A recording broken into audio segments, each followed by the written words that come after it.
After shooting this thing and building it up for over 8 months, I think it's time to move on to another build.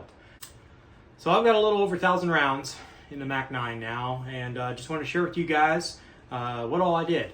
So starting on the top, I put a Holosun 507 comp on it, removed the rear and front sights.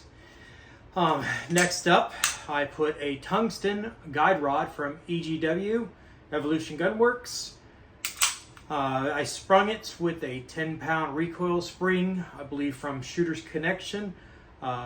Also with springs, I also put a 17.5-pound hammer spring in it. And I mean, it's a lot better. It's not as snappy. When shooting it, a lot more tamer. So highly recommend, if anything, doing those two. I mean, it's like a $20 upgrade with those two springs, if that. Some polishing on the internals. The trigger just wanted a little bit more two-tone, and I had some trigger work done with the internals to include pinning the safety. I did that myself, fairly simple, but I mean, it's pretty light, right around 2.5 pounds maybe. Just a little wiggle. All right, there's the take up, the wall, clean break. And this is the stock sear, stock trigger, everything. Just everything's been polished and tuned. Reset. Pretty good, right? Then I've got the double alpha extra large ambi safeties. These things are amazing.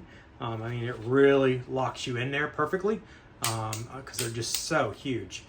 Then I've got a brass magwell just to kind of help balance it out with, you know, it being a polymer gun. It just helps balance it out. You know, I've been beating it up. Not too bad, you know, miss every now and then. But again, going kind of with that two-tone. And then the biggest upgrade, and kind of funny, that not many folks talk about it, but the mag release on this thing is proprietary to this company, TISAS. And so you can't just throw in your standard staccato mag release.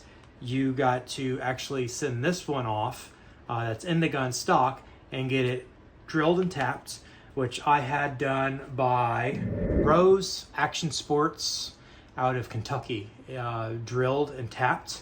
And then this mag release here, which is absolutely amazing. But anything oversized, honestly, with this type of gun would work just fine. This one here in particular, I got from, I believe, Shooter's Connection again. And my final mod, this is the best one of all, right, is the grip tape, skate tape, whatever you want to call it. I bought this stuff from Lowe's.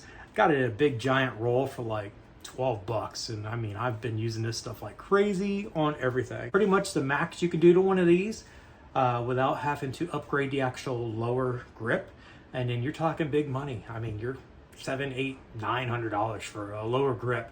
The TISAS MAC 9 DS